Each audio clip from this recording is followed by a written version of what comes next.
The next presidential election should be about one thing: economic security for all Americans.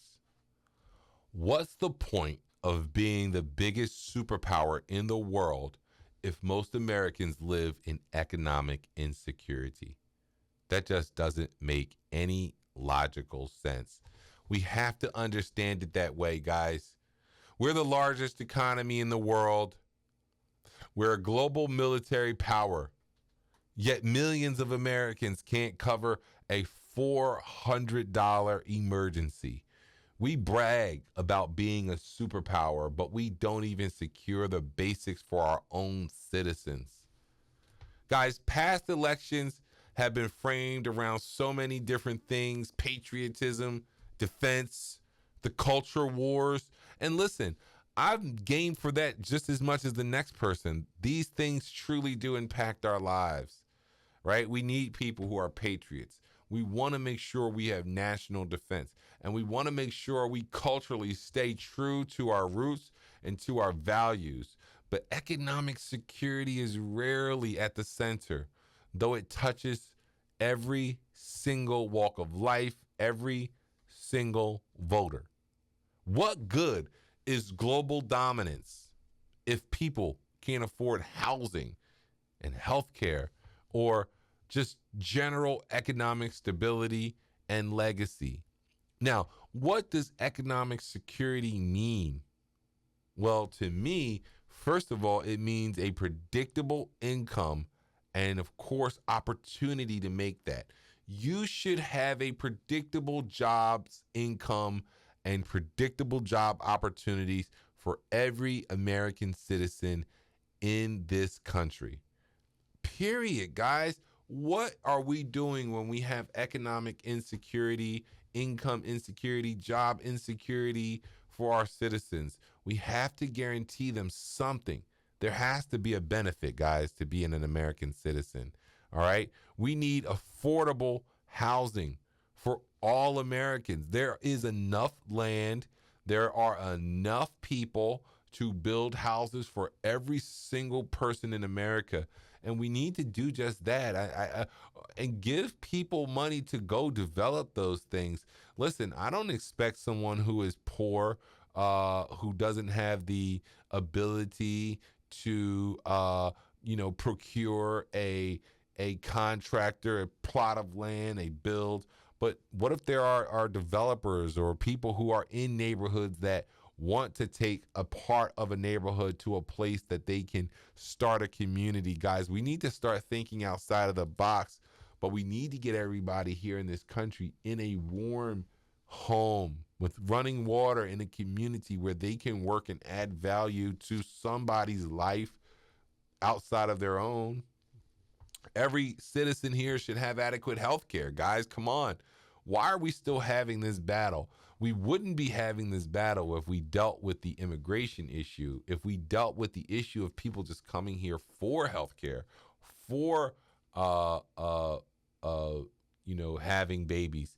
But the point is that the truth is that fundamentally, principally, every American citizen should have access to affordable health care and education, guys. So we really need to be thinking about the, all of those things, right? That's what I think about. And, what good is global dominance if your people can't afford those things? All right.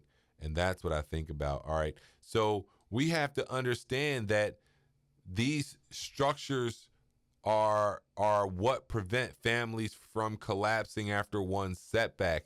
We do not want families to collapse, guys. It doesn't matter about race. We don't want families to collapse. We don't want that. We don't want them to collapse over anything, but we certainly don't want them to collapse over one economic setback, guys. What is economic security? If you lose your job, it's not over, right?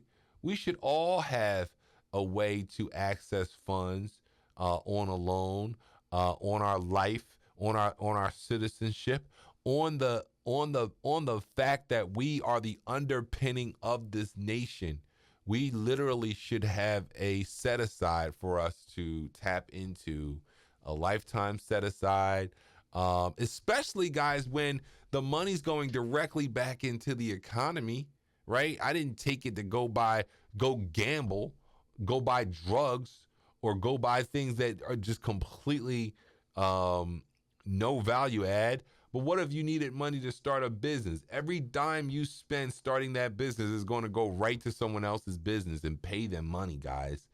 Why are we begrudging people the funding for business capital that is going to be put right back into the economy and give other businesses jobs to do?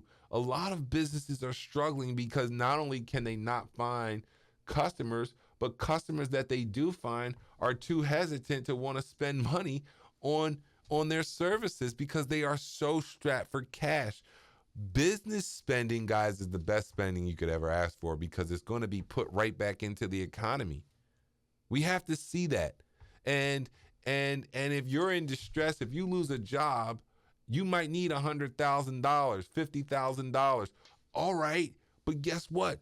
Every dime of that is going to go right back into the economy, guys. We're missing the point when we think about how we're distributing the currency.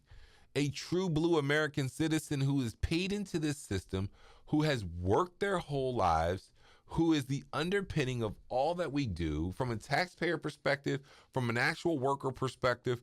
You are the reason why we can write $37 trillion in debt, right? You deserve to have the underpinning of the system work for you. When you think about it, if you lose your job and you needed $50,000, you shouldn't be without money, especially if you own your home. Now, I'm not saying you should have to put your house up for it. It should be fair, because if someone else doesn't have to put their house up for it, why should you? But you still should have priority access to loans for that house to start a business.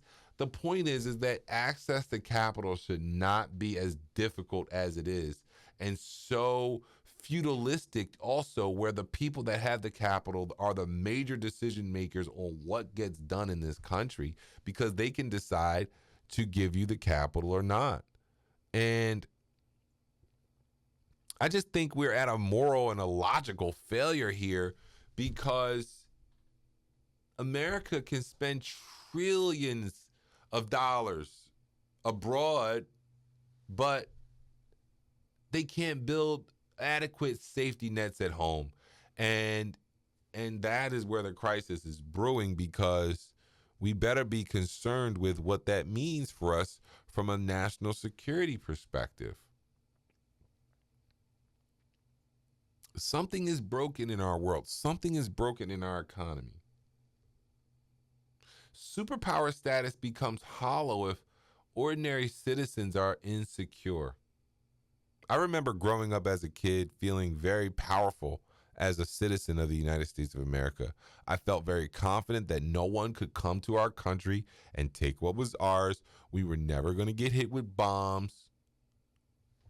And we were never going to be sitting here in a war zone wondering what to do. And you hear these stories and you're like, wow, I can't believe it.